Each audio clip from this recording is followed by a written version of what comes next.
बारिश से पहले क्यों आता है तेज तूफान?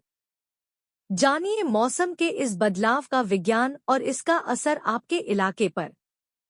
भारत में बारिश से पहले आने वाले तूफान का कारण सिर्फ गर्मी नहीं, बल्कि हवा और नमी का अनोखा खेल होता है। जानिए कैसे बनते हैं ये बादल, क्यों उठती है तेज हवा और कैसे यह तूफान खेती और जनजीवन पर असर डालता है। विज्ञान से जुड़ी ये जानकारी सबको जाननी चाहिए। हर साल मॉनसून के दौरान भारत में बारिश से पहले तेज हवाएं चलती हैं। ये तूफान बादलों में मौजूद नमी और गर्मी का नतीजा है। जब गर्म हवा ऊपर उठती है तो वह ठंडी हवा से टकराती है, जिससे हवा का दबाव बदलता है।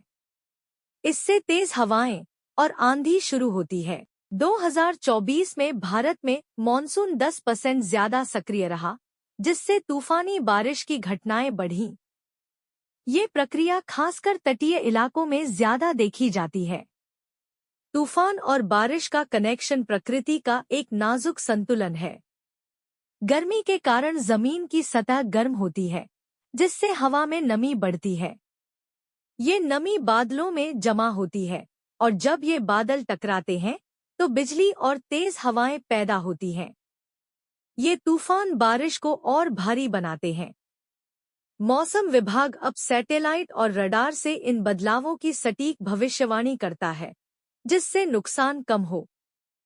लेकिन ग्रामीण इलाकों में जागरूकता की कमी अभी भी चुनौती है। बारिश से पहले क्यों आता है तेज तूफान? जानिए मौसम के इस बदलाव का विज्ञान और इसका असर आपके इलाके पर। भारत में बारिश से पहले आने वाले तूफान का कारण सिर्फ गर्मी नहीं, बल्कि हवा और नमी का अनोखा खेल होता है।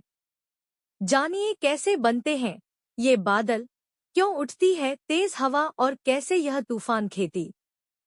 तूफान और बारिश का कनेक्शन प्रकृति का एक नाजुक संतुलन है। गर्मी के कारण जमीन की सतह गर्म होती है, जिससे हवा में नमी बढ़ती है। ये नमी बादलों में जमा होती है और जब ये बादल टकराते हैं तो बिजली और तेज हवाएं पैदा होती हैं।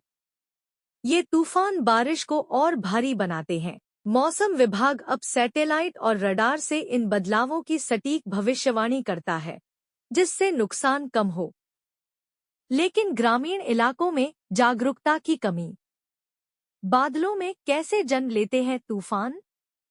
जानिए हवा और नमी की ये प्रक्रिया। तूफान का जन्म बादलों में होता है। गर्म हवा ऊपर उठकर ठंडी हवा से मिलती है, जिससे क्यूमुलोनिम्बस जैसे बड़े बादल बनते हैं। इन बादलों में तेज हवाएं और बिजली पैदा होती है। ये प्रक्रिया मॉनसून के दौरान ज्यादा सक्रिय होती है, क्योंकि समुद्र से नमी वाली हवाएं आती हैं।